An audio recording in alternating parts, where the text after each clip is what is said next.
ભારતના વડાપ્રધાન નરેન્દ્ર મોદી દ્વારા બેટી બચાવો બેટી પઢાઓ અભિયાન વર્ષ 2015થી શરૂ કરવામાં આવ્યું છે।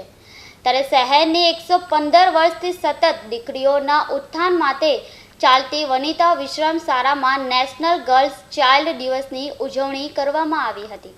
વનિતા વિશ્રામ શ્રીમતી પાર્વતીબેન દેસાઈ વિધિકુંજ પૂર્વ પ્રાથમિક વિભાગમાં આચાર્ય શ્રીમતી જ્યોતિકા રામનાની અને શિક્ષકોની મદદથી ઉજવણી કરવામાં આવી હતી, જેમાં એક નાટક રજૂ કરવામાં આવ્યું હતું, જે મુખ્યત્વે સહસ્થાપક શ્રીમતી બાજી ગોરી મુનશી અને શ્રીમતી શિવ ગોરી ગજ્જર પર આધારિત હતું, જેમાં મુખ્ય મહેમાન તરીકે ચારમી ગુનાને બોલાવવામાં આવ્યા હતા।